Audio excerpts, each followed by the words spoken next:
Good morning, guys. Sorry for the delay. Let's start. Let me check just to make sure everything's working.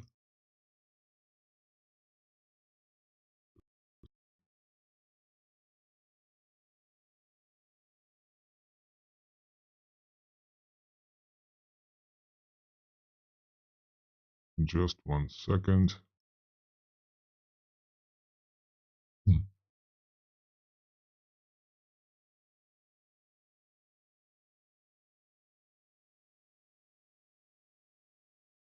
Mm-hmm. Checking it now. Checking it now. Good morning. Good morning.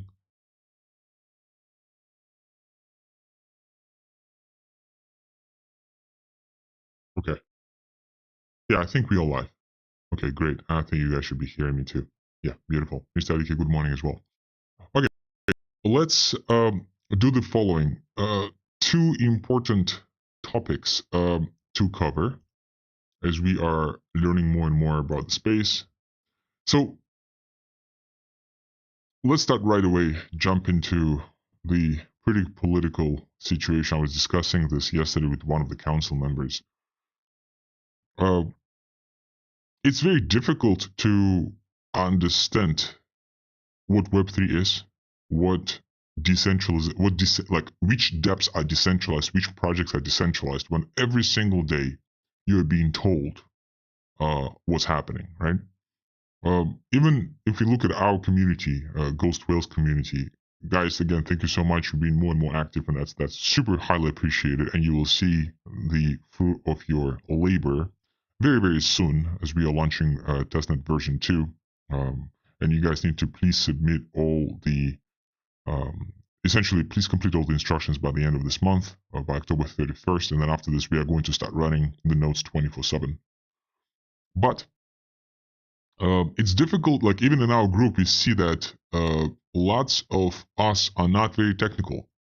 Lots of us don't have much information about Web3. We all have different skill sets. We all have different, careers, right? Um, some of us are more liberal arts, some of us are more quantitative, some of us are more technical. And that's what makes the community very diverse, and that's a good thing. But we're not all technical, and therefore, for some of us, it's for majority of us, it's extremely complicated to dive into the code base of a given project or dive into the tokenomics of a given project, and have enough, capacity, mental capacity, or technical knowledge, or sometimes just pure focused time because we're also busy to really dive in and understand. And then, therefore, like when we're looking at projects, right? I'm sharing the screen. Let me move the face. Here,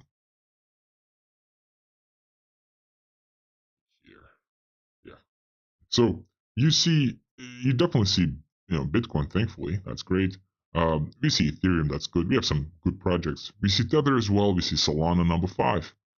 If you remember how this um, how this list looked like maybe 5-10 years ago, XRP was always number 3, and even XRP, lots of questions for that. Dogecoin, very decentralized, number 8. Tron, very decentralized, number 9.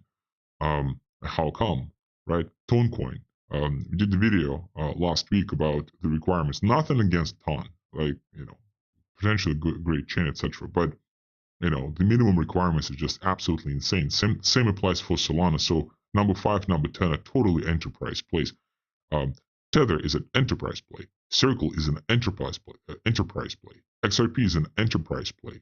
And then we say, well, it's great to have enterprises because that's the whole point. Let's the governments and the sovereign nations and the corporations adopt, blockchain and crypto. Why the fuck do they need to adopt anything? Why are we not talking about the users who need to adopt it?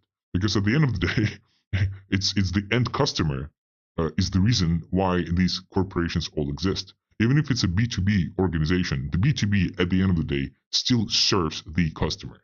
You can even say the defense, like say military planes, right? Military aircraft. At the end of the day, they are protecting the nation, and the nation is feeding off the taxes by the consumer, so it's always the consumer at the end. Like it's always somebody who has to buy stuff. So all these, fears like, oh, AI will, take over the world and, everybody will lose the jobs. Well, if everybody loses jobs, then there will be no fucking supply, right? Like nobody will be able to actually buy anything, right? So, uh, kind of, it's all good to have Tether here and Solana, I guess, and Circle and whatever, XRP and Tonecoin. But, this is a real distribution. What is, though, extremely amazing is that Bitcoin together is larger than the sum of all of these 10 projects down there. And it's difficult for lots of us, since we're not technical, to really understand which of these projects are decentralized, which of these projects are not decentralized. And let me tell you why it became more and more difficult. Many of you just don't know what is happening. But we are reading the news a lot. Like, for me personally, I wake up, I read news, right? Same thing applies to lots of council members. Same thing applies to lots of whales. Same thing applies to the team. We just read lots of news on the topic. They just always fed to us, right? We subscribe to all types of distributions, etc. So the reason why it's so complicated is because very few people now talk about decentralization. Almost nobody. And those of you who don't remember, 10 years ago, 7 years ago, even 5 years ago, the number of people who spoke up about decentralization has been so much, just the quantity has been so much bigger.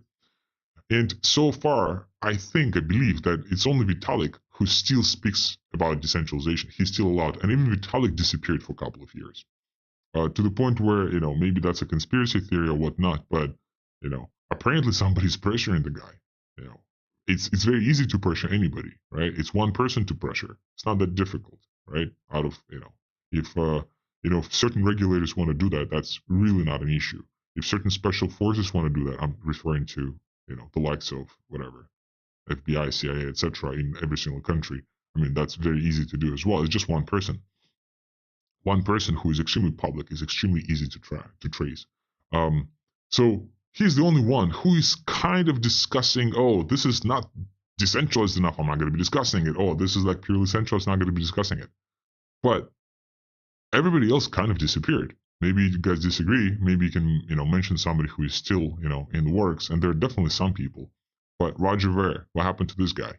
Oh, all of a sudden he owns $48 million in taxes. The guy renounced his citizenship in the U.S. in 2014. How is that possible? Oh, now the money needs to be paid.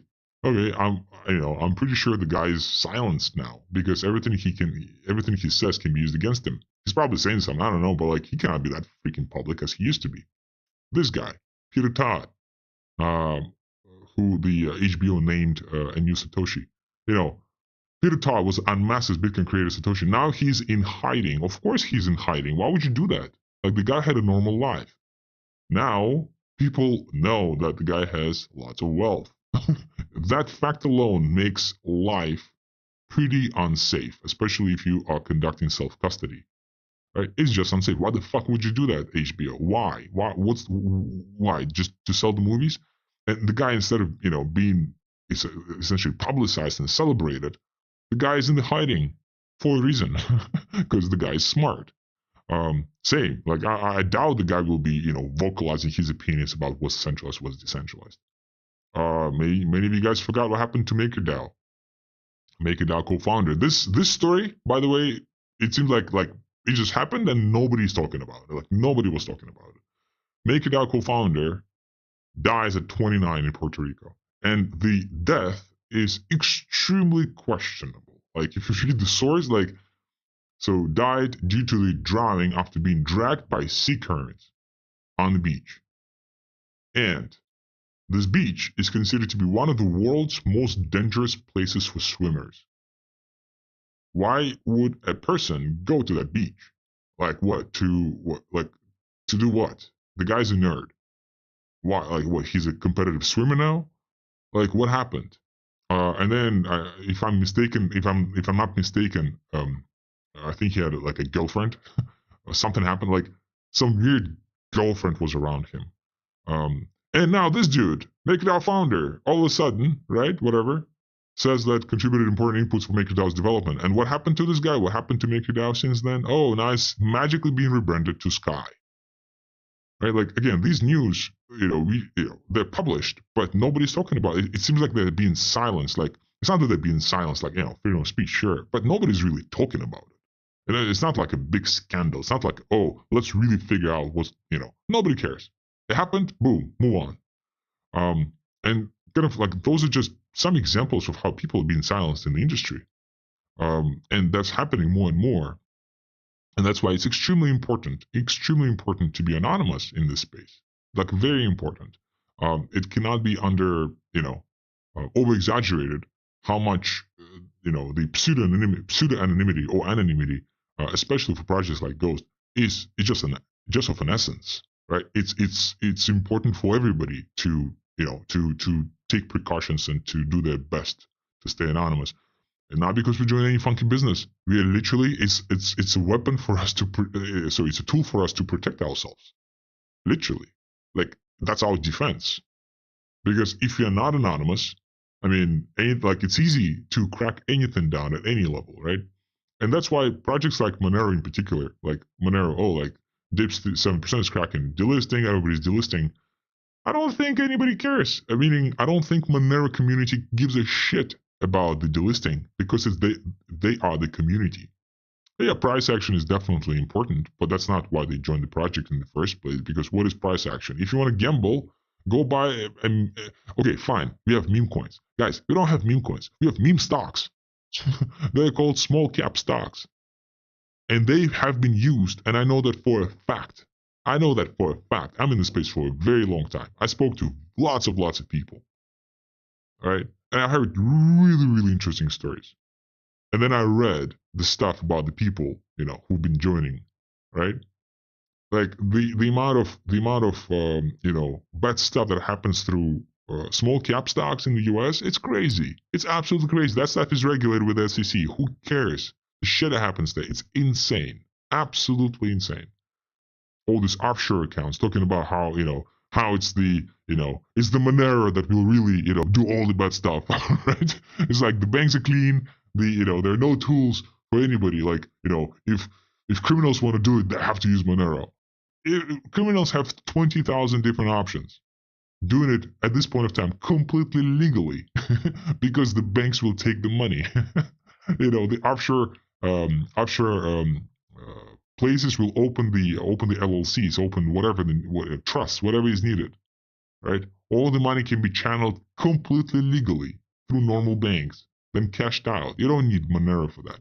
But all of a sudden, Monero is this, the scapegoat. It's you guys, Monero is the reason for, for all the, I'm not going to say all these bad words on this video because I'm not sure what happens to YouTube, and then I'm not sure, I don't want to be, featured. But, you can say these words yourself. Like, what these words are. What regulators, which terms regulators are using in particular, to make Monero or Bitcoin sound like, oh, this is evil. Evil because it's decentralized. Evil because we cannot control you, right? Evil because we cannot make money directly using, Monero network or Bitcoin network. Milking all the users of Monero and Bitcoin ourselves, right? So, again, I don't think they care. I don't think Monero community cares much. Monero people, I'm pretty sure, lots of technical people, lots of nerds, lots of believers in privacy, lots of believers in Web3, and how they've done things is exemplary, absolutely exemplary. And they're not whining. They've been delisted, and I'm pretty sure the community is just getting stronger and stronger. Yes, the market cap is not necessarily getting stronger in the short term, but that's a short term. They get 28, 3 billion market cap, going strong. And something is telling me, give it another 5 years, it's gonna, keep increasing. Why? Because the number of nodes is high, the number of transactions is good. People are transacting. The communities absolutely have a vision. And let me ask you, what is the vision of Solana? Can you please? Solana is so great. First of all, who's the CEO of Solana? Oh, they do have a CEO, whatever. Right? Who's the CEO of Circle? Right? Name me that. Name me the CEO. If you guys are so much in the weeds, those people who are so much in the weeds. Oh, Solana is the best thing since sliced bread. Fucking, who are the DAO members if you know so much about Solana? What framework is Solana is using? Like, answer me these basic questions, right? And the most important question is, in one sentence, what's the vision of Solana? Please. Anybody? What's the vision of Tether? Anybody? What's the vision of Circle? Anybody? What's the vision of Doge? Doge is have fucking fun. That's the even I know what what the motto is, right? Bitcoin, well, currently it's digital gold. Before it was used for criminals, but like whatever they has been branded. But we all know Ethereum, decentralized computer. Like we know those things. What about XRP? Well, XRP we also know for banks, right? Stuff for banks. What about Solana? What are they like? What's the vision? Honestly, can we talk about community? No, it's enterprises. Amazing. So you guys investing in Solana for the price action. Again, there's 20,000 different instruments that you probably know better than Solana. Because if you're not fucking technical, first of all, if you're technical, you know it's not decentralized, right? So then why would you invest in something you don't understand? Didn't you listen to Warren Buffett, right? Only invest in stuff you understand. You clearly don't understand shit about Solana, for example. Now, conversely, if you are, if you're technical, you would never invest in the first place, right? And if you're not technical and you're looking for high yields, go Nvidia, go stocks. At least those stocks, have quarterly reporting. At least you have, some angles, you can analyze from accounting perspective. You can use the research reports, by the Goldman Sachs and Morgan Stanley's and JP Morgan's of the world, right? Why, right? Like, why? And that's the whole point. That's why I think it's a little bit of conspiracy here, because we have good projects and they're not being featured. And then we have other projects, and like from perspective of the news, if 99% of the news out there will be about Solana, Chainlink, Tether, Circle, XRP, etc., etc., etc., Algorand, etc., like obviously what's going to happen is the 1%, if you're not technically, just not going to notice it. And it will mess with your head. The brainwashing is real. It's very easy to brainwash anybody into anything nowadays with all this media. It should not be overlooked, those those methodologies, right? It's very easy. Entire countries go bust. Like if you look at 100 years ago, for example, how many empires did we have, right? Like maybe the two countries of, well, maybe Czech and Slovakia. It used to be Czechoslovakia. Are these countries uniting with each other? I don't think so. What happened? Because they're two different ethnicities, right? But they used to be an empire together. For example, I'm just like giving examples. Or Austria-Hungary, right? Also an empire. Like what happened to that? Like it's easy to brainwash people into whatever. So we have to be very, very careful.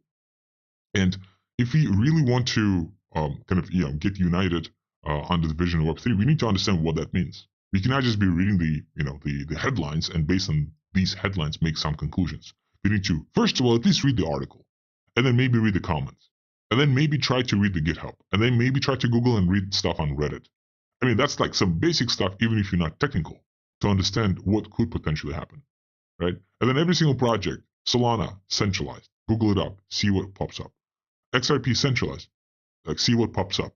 Tron, centralized. Well, although it's not, but whatever. Like Bitcoin, maybe Bitcoin is central because Bitcoin is also centralized to some extent, right? I mean, it cannot be pure. Like it cannot be like there's no degree of decentralization. It's not like you are 100% decentralized or you like 1% decentralized. I mean, there are definitely some metrics, but overall for Bitcoin in particular, as far as holders, it's pretty decentralized. 99% is owned not by whales, where whale is the owner of more than 1%.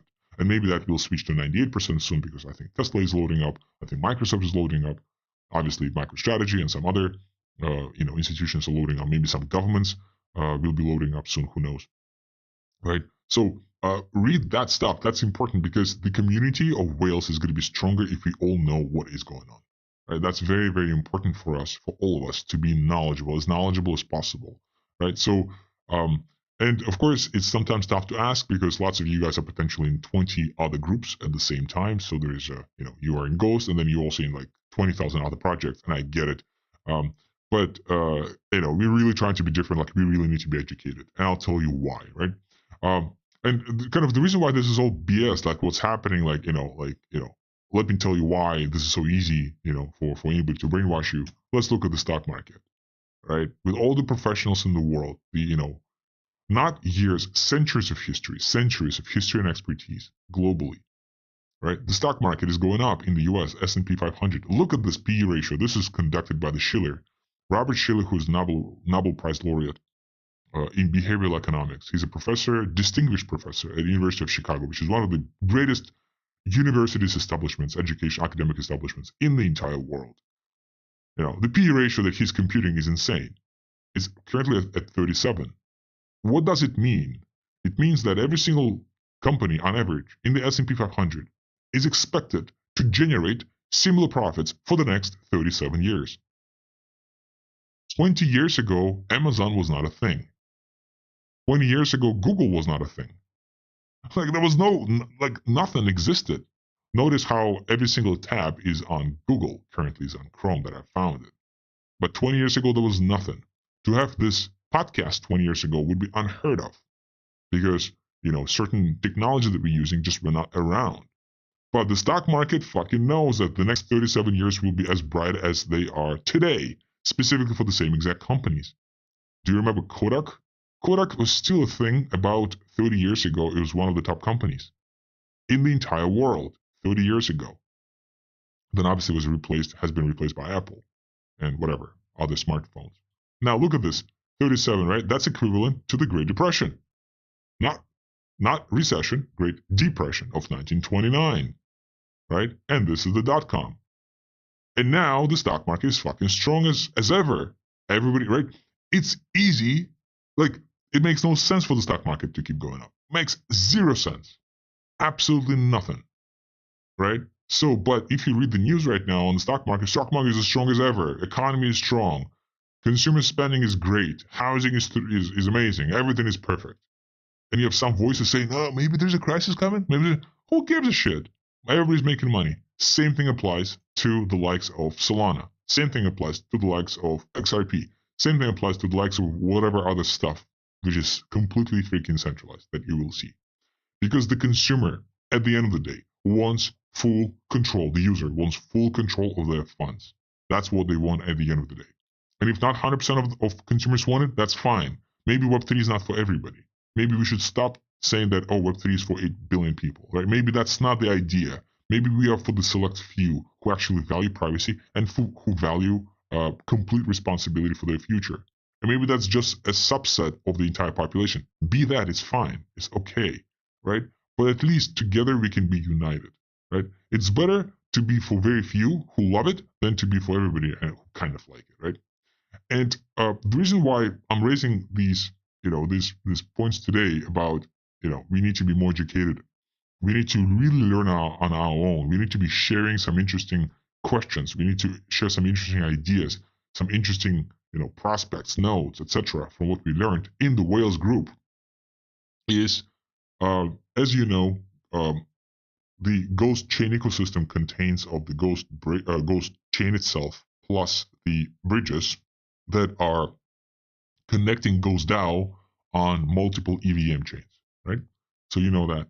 Now, Ghost DAO is not a copycat per se, but significantly inspired by Olympus DAO. Significantly, like very majorly inspired by it. And therefore, since we are going to be launching the testnet version 2, super soon, like within a week, and then after this is going to be version 3, version 4, etc. And then we also silently, but aggressively working on the back end on Ghost DAO, we decided to start drilling deep again into Olympus, literally starting from the very beginning. And you guys will be impressed. Like, this is the forum of Olympus DAO. Back in the day, some of those are 10 days or whatever, like August 19th, 13th July. Like, obviously some of them are pretty old, right? We also need to understand that this is a not purely, but significantly a retail play, right? So and retailers are experiencing lots of issues. But look at this. These are forums. Like, some of these are proposals, and trust me, lots of these proposals are not made by the team. In fact, the team is extremely decentralized as well for Olympus. So just look at that.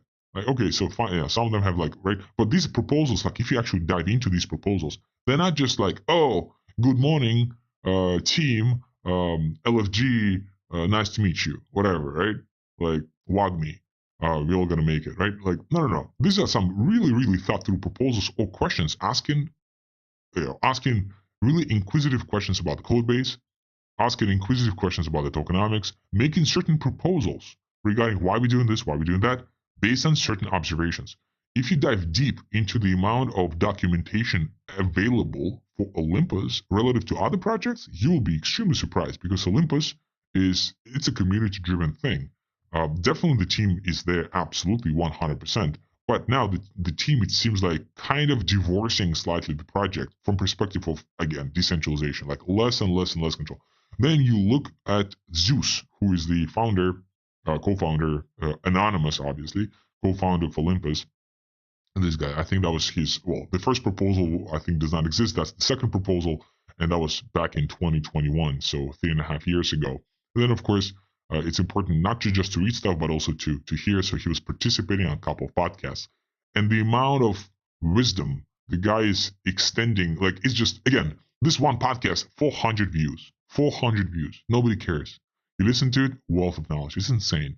The guy is talking about how the central banks are operating, how the Keynesian economics is working, how, since that's working, how about we try to emulate that same exact framework and just put it into the smart contracts? Yes, it's not deflationary, it's inflationary. Why? Well, how about why not? That's an experiment, right? So we're not going to go Austrian economics like Bitcoin, we're going to go Keynesian economics, right?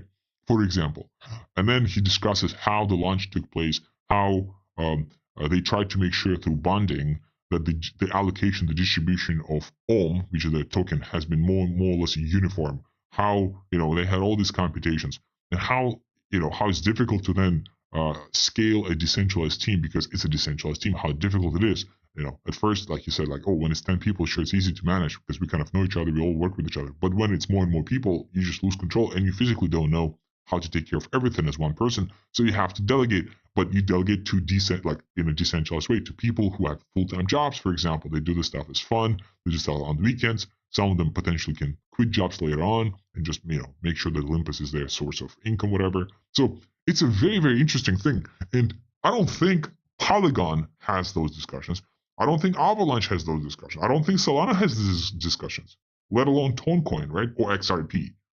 And that's what we need to get to. I think that's a really, it's a gem. It's a hidden gem, Olympus DAO.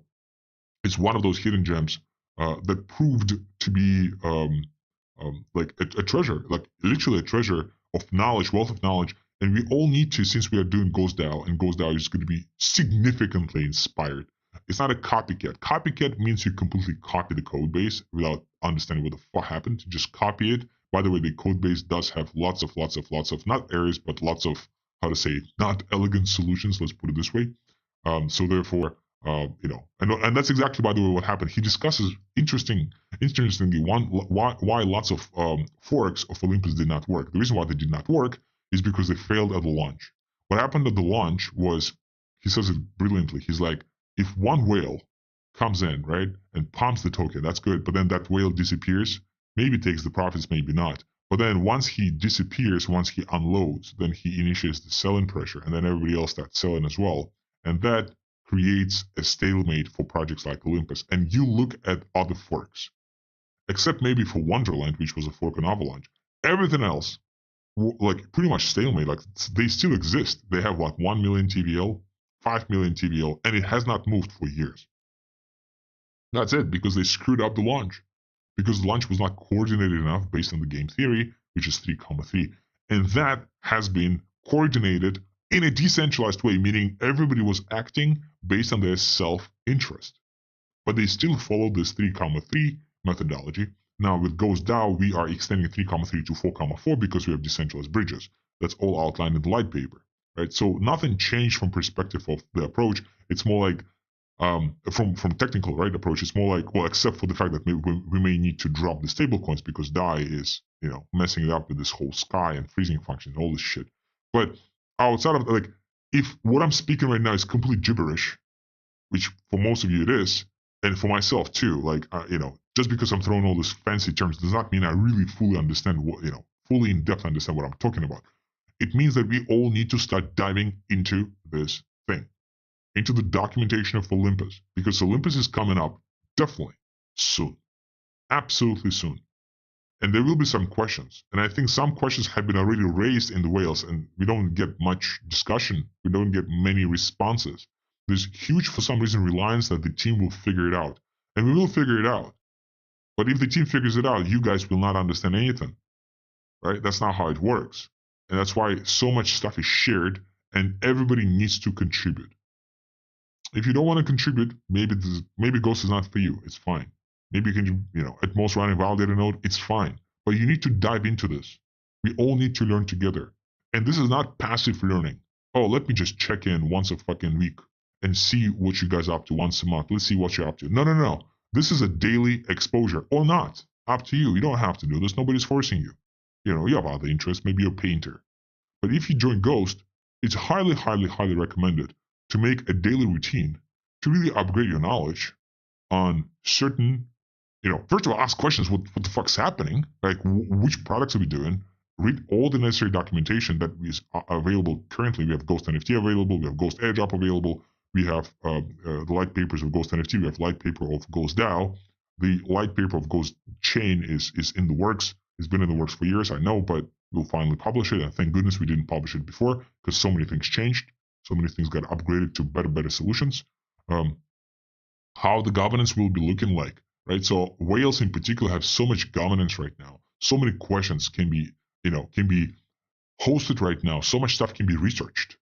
And you guys have access to, like I get, like maybe there's no access to electricity for running a node, but there's access to internet.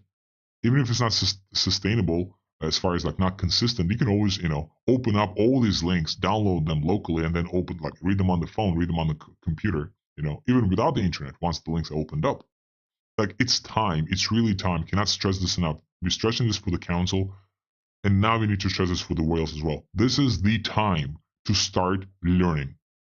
This is the time when you guys need to start inviting people who are great for this project, who are right for this project. It's not about just the mass. Maybe the quality is more important than quantity. Maybe you need to invite some like for example, I'm going to be talking to some quants, like Wall Street quants, next week about Olympus. The call's already scheduled. These guys work, these guys doing exotic derivatives research, right? That's like, the most math people you can, like the most advanced, practical, applied methods, they call it, you can possibly get to, right? With years of experience. We're going to be discussing with them Goes Down next week. I would like to bring them to the community, right? We're bringing some technical people who are just developers. They're not necessarily know blockchain. They're just developers. They just like computers. They just like to, to mess with computers, right? We need people like that to join the space, to join the project. And if you guys not technical, you need to become more technical. You need to become more understanding of these things, right? Or not. Up to you. Nobody's forcing you. That's I think what the community needs to be shaped into.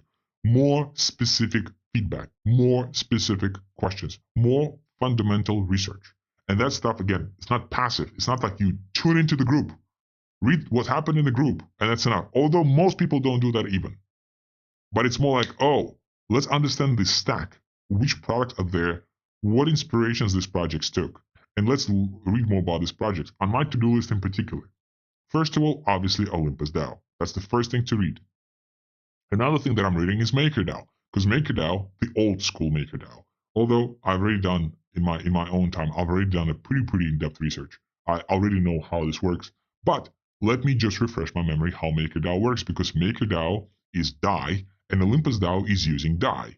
And DAI is actually the first product, which is DeFi 2.0, because it's not programmatic fully, it's based on incentives. And the incentives are based on the auctions. And the auctions are based on whether the ETH that is back in DAI is over or under collateralizing, right? So you need to read that because DAI is being used for Olympus.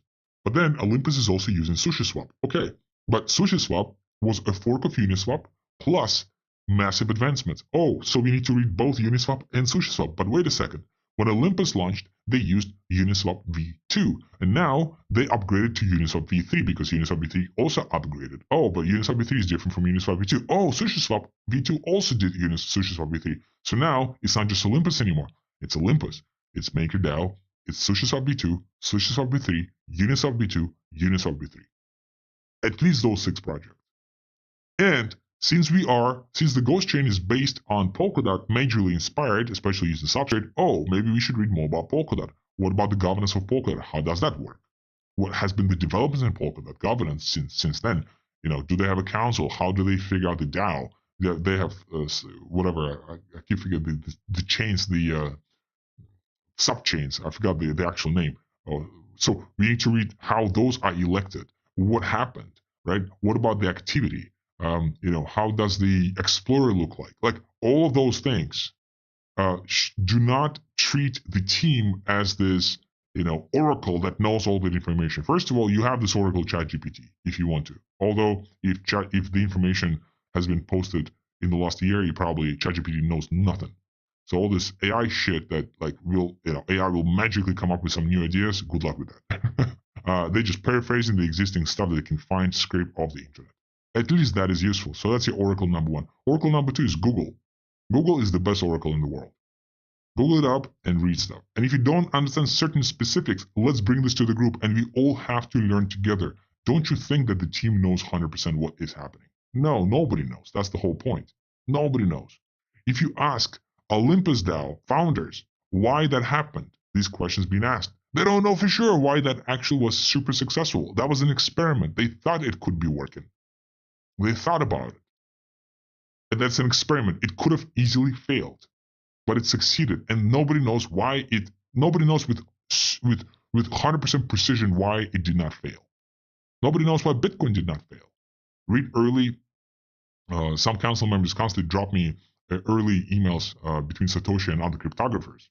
Maybe that's a great read for us to discuss also in the whales. Lots of cryptographers said Bitcoin is a piece of shit. It will never work. It's not scalable enough. Oh yeah? Almost 2 trillion market cap dollars later. Yeah, it's still not scalable, by the way. And Satoshi was writing these ideas by the top cryptographers, the best cryptographers in the world. The most nerdy nerds, cryptography-wise.